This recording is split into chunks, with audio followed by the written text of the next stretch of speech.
Hola, hola mi gente, reciban un cordial saludo. Gracias por acompañarme en este nuevo análisis. Hoy hablaremos del tema de Trump y Kristi Noem, quienes se contradicen en vivo durante una conferencia por Claudia Sheinbaum. También hablaremos del tema donde se revela la complicidad del ejército guatemalteco con criminales en la frontera.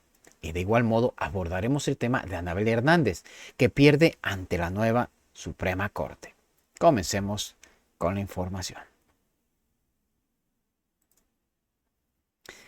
El día de hoy la tensión política en Estados Unidos se salió de control. Y como se puede ver, todo apunta a un conflicto interno que también busca responsabilizar a México por decisiones completamente ajenas.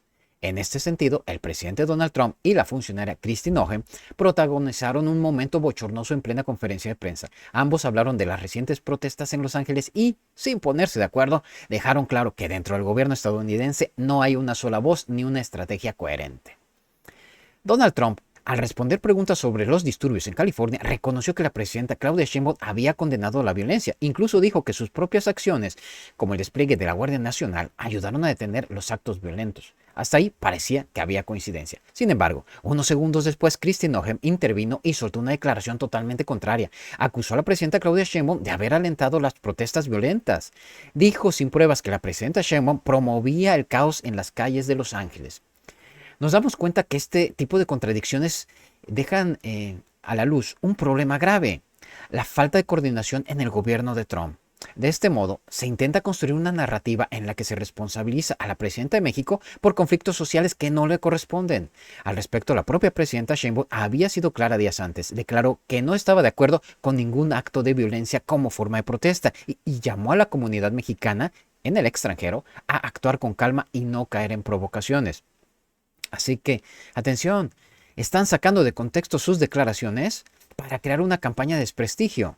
Lo curioso es que las acusaciones de Noem no solo contradicen a Trump, sino que también se basan en una declaración de hace semanas donde la presidenta Sheinbaum hablaba de la defensa ante un posible impuesto a las remesas.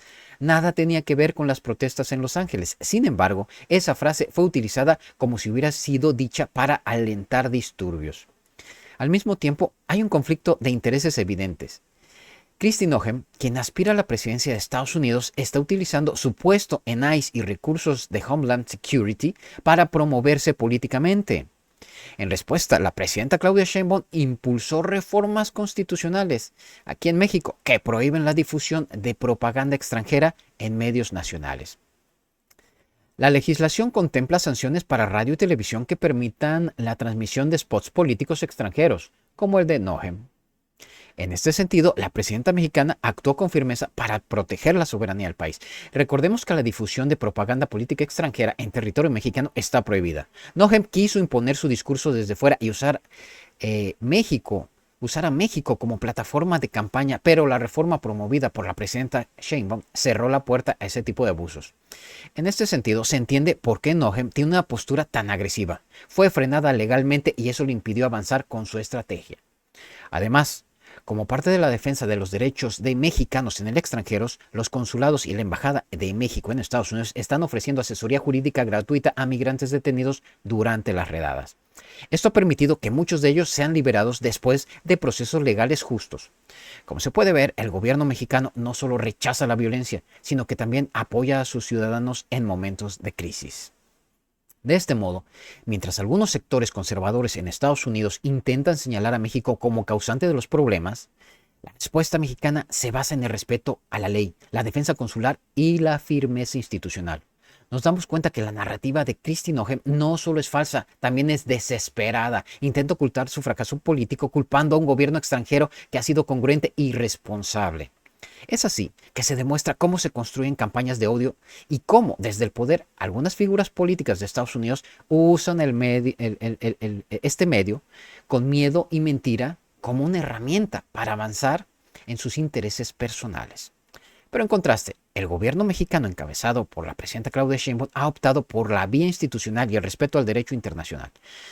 Al respecto, la buena noticia es que pese a las presiones, México mantiene su soberanía firme, protege a sus ciudadanos y no permite que se impongan intereses extranjeros por encima de sus leyes. La izquierda en el poder ha respondido con hechos y con claridad, no con discursos vacíos ni acusaciones falsas. En otro tema, pasamos a lo que ocurrió en la frontera entre México y Guatemala.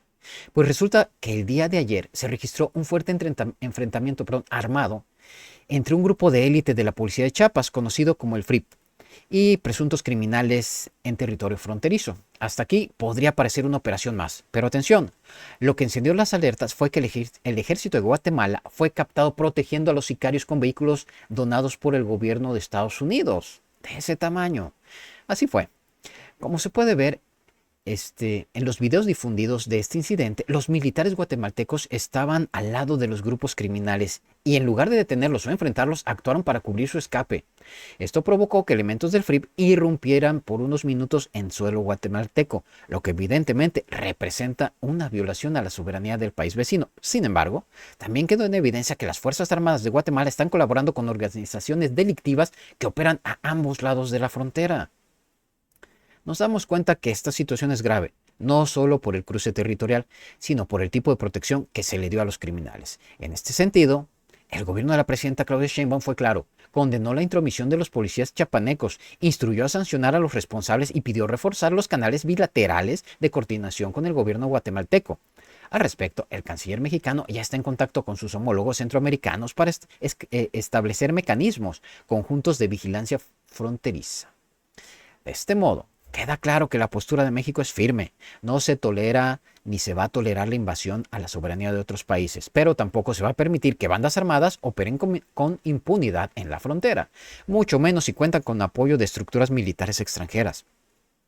Pues la colaboración entre el crimen organizado y sectores del ejército guatemalteco no es nueva. Pero con esta evidencia, el tema ya no se puede ocultar.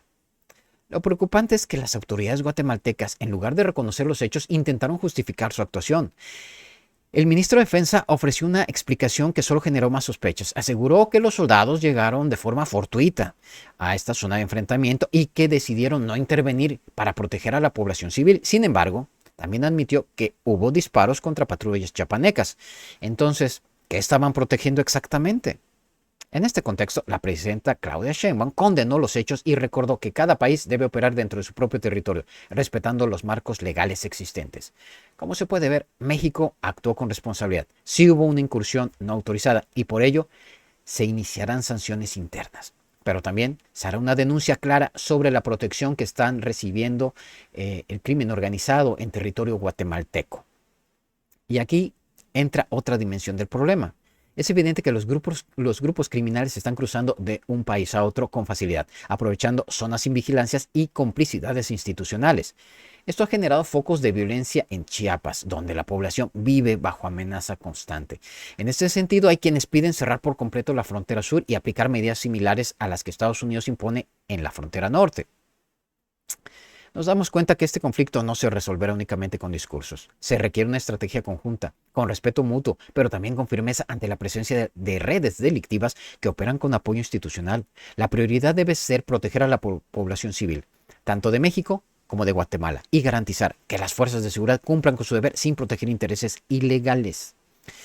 Y mientras este tema sigue su desarrollo, otro asunto estalló en México, la derrota judicial de Anabel Hernández. En este sentido, la periodista conocida por sus denuncias contra el obradorismo acaba de perder un juicio millonario.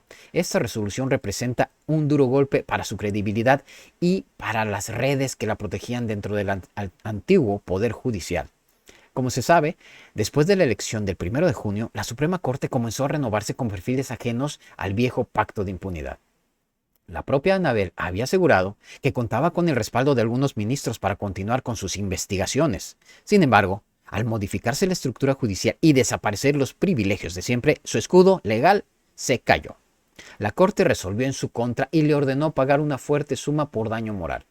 En este sentido, el fallo marca el inicio de una nueva etapa en la justicia mexicana. Nos damos cuenta que el sistema judicial, ahora bajo control ciudadano y no de élites, está comenzando a aplicar la ley sin favoritismo. Y esto molesta a quienes antes tenían el control absoluto del poder. El caso de Anabel no es aislado. Otros personajes vinculados a medios conservadores, empresarios corruptos y operadores políticos de los gobiernos anteriores también están siendo llamados a rendir cuentas. De este modo, se demuestra que el proyecto de transformación avanza no solo avanza el poder ejecutivo, sino también los tribunales. Por su parte, el PRIAN, como ya se ha mencionado, cometió un error estratégico al rechazar participar en la elección judicial. Pues como se dice, perdieron por default y ahora no tienen margen de maniobra.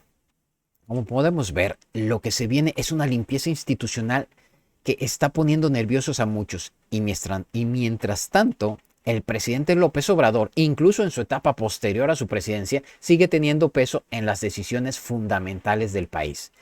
Es así que queda claro que la izquierda mexicana, a pesar de los ataques y campañas mediáticas, sigue ganando terreno en las instituciones, pues hay que destacar, que desde la defensa consular de migrantes hasta el combate al crimen en la frontera sur, pasando por la transformación del poder judicial, se está construyendo un modelo diferente.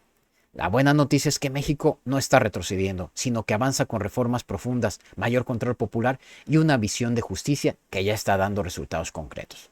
La vieja estructura se está desmoronando y eso incomoda a quienes vivían de ella. Y bueno, mi gente, así las cosas.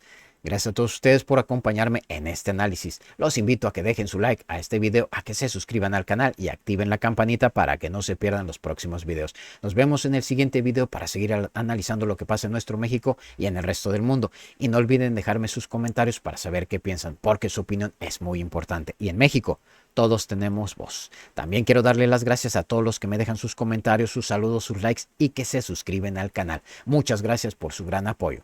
Recuerden, siempre a la izquierda, con el pueblo.